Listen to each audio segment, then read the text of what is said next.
Now, once it's dry, you're actually going to be taking some information down from those strips. For every strip, you're going to be recording the solvent that was used on it.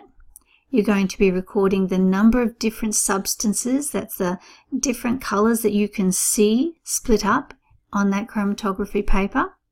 And you're also going to measure the distance in millimeters for every single one of them, how far they've traveled up the paper. Okay, and you have to measure every single strip and record your information in this form so that we can collate the class data. So the form looks like this.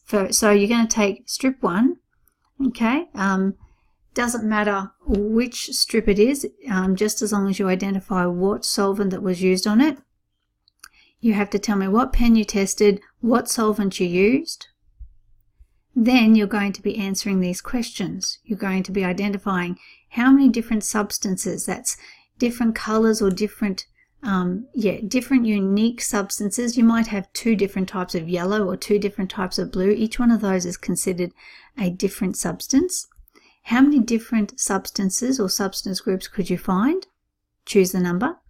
Then you have to, for every single one, record how far it traveled up the strip.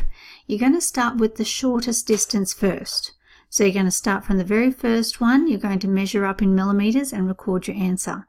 Then for the second one up, you're going to record how far it is from the line. Okay, so if I was to draw it, the very first one here is this pink one here, this magenta one here. You would be measuring how far it is in millimeters from the starting line to the middle of that color there. That's your first one.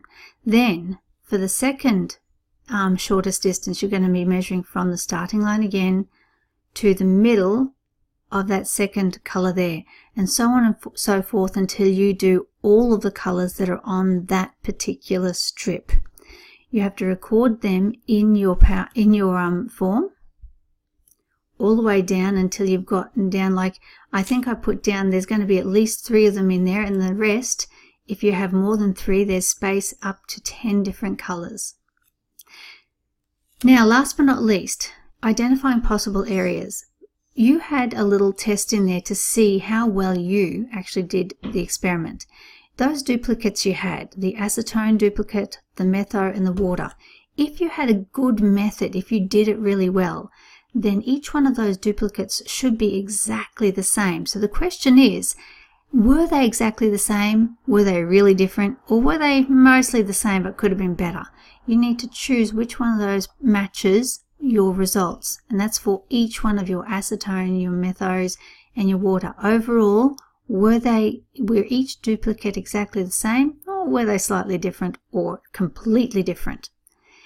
And can you discuss possible ways that there must have been error introduced into there or into other people's methods that would cause them to not all be the same? Because if you did it exactly the same, you should get exactly the same result each time. Discuss possible ways that error was introduced into your method. Okay, now once you've done that, it's on to the next video, which is all about explaining why these inks spread differently.